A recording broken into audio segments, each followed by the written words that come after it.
Good morning, good afternoon, or good evening, and welcome to GM Prep for Strength of Thousands, the Pathfinder 2 Adventure Path.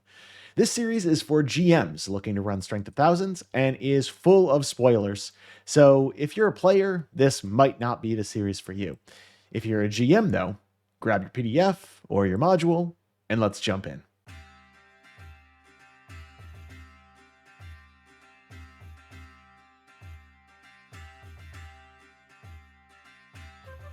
Last time, we discussed the first few scenes of Kindled Magic, the first book of the AP, through the interview with Teacher Ott and the introduction of Essie.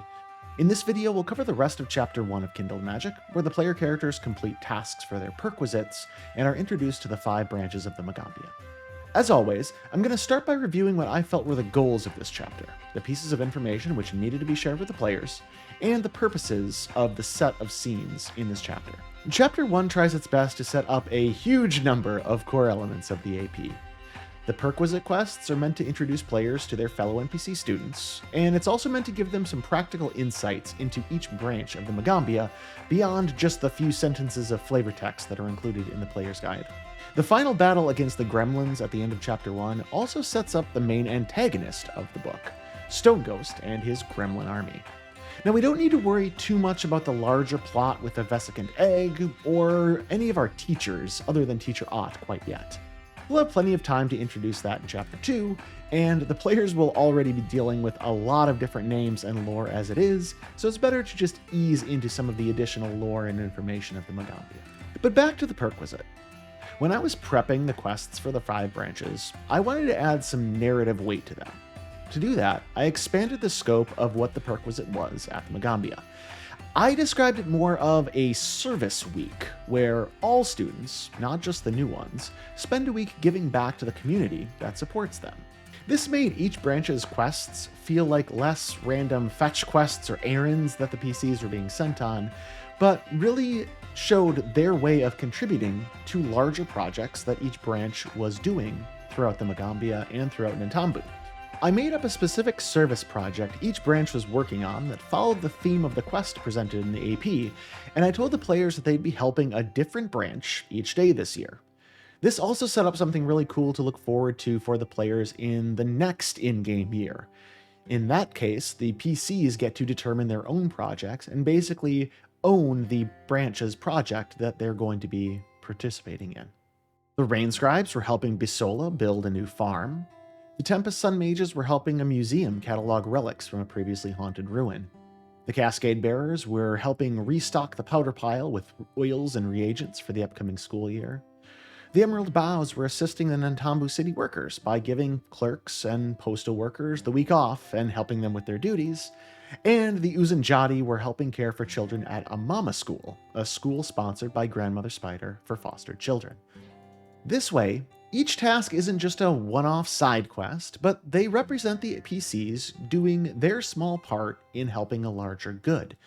It makes the NPC students seem less like quest givers and more like colleagues, and you can also have some more roleplay moments built off of some of these scenarios beyond just giving the PCs the quest and having them turn the quest back in with the NPCs. For example, for the Uzanjati, I told the players part of their assistance in teaching and entertaining the children at the Mama School was going to be putting on a performance.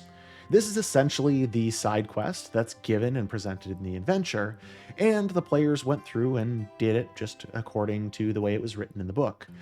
But after that was done, or before the quest occurred, the players could do magic tricks, they could cook the children food, they could play games, and they could be chatting with Naxolo and Akoro the whole time, really building up that camaraderie and partnership rather than this just being a one-off quest. It definitely stretches out this section of the book, but in my opinion that's a good thing.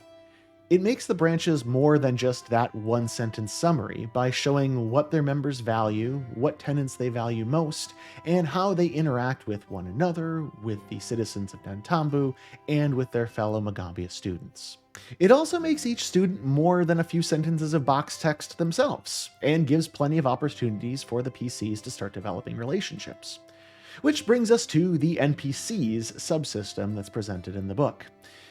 In the back of the module, as you're probably familiar with, each NPC is presented with a specialty skill and a classroom advantage. The sidebar on page 13 gives some general tips, but ultimately it leaves it up to the GM on how to figure out how to award these. My rule of thumb was to record positive interactions, whether that was the NPC being helped by one or more of the PCs, being impressed by something that they did, or just being kind to them and having a sense of camaraderie with one another. I took note of those in my notes after each session, and then after 2 interactions, I had the NPC offer up one of their boons, and then after 4 positive interactions, I had them offer the other, just based on whatever made sense at the time, whether it made more sense to introduce the specialty skill first, or it made more sense to introduce assistants to help them study. I felt like it worked really well, and it seemed pretty natural to me as the NPCs were slowly befriending the player character students without a lot of overhead or a lot of skill checks or really gamifying the entire thing. In the few cases where PCs were rude or bullied the NPCs, I also did take away a positive interaction if one had already occurred to help balance that out and show how the relationship was developing over time. Finally, let's talk the final battle of the chapter, the fight against Kurishkin. This is a very small detail, but I did think it was important. I intentionally did not describe this scene as a ceremony or an official gathering as it's presented in the book, because looking ahead to chapter 2, I didn't want the players to feel like every time they were invited to some sort of ceremony, there was a big fight and an ambush. Instead, I simply said that Teacher Ott wanted to introduce them to a few of the teachers before classes started, and there would be some refreshments there if they got there early. The only other change that I made to this section of the book was I gave Kurishkin the weak template to bring her down 1 level, and then added some additional mitflits to bring the challenge rating back up to severe.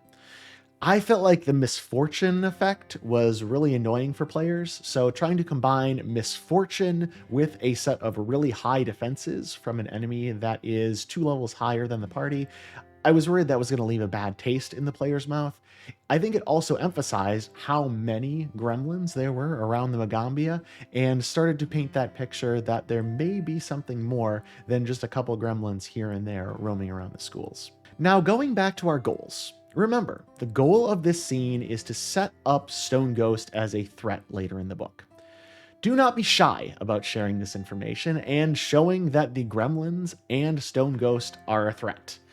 Now, this is maybe a controversial opinion, and I could probably do a whole video on this rant, but I think sort of big plot twists and surprises that come out of left field, in TTRPGs, they're just not very effective. To me, the whole point of a collaborative story is that so both you and the players can participate and contribute to it.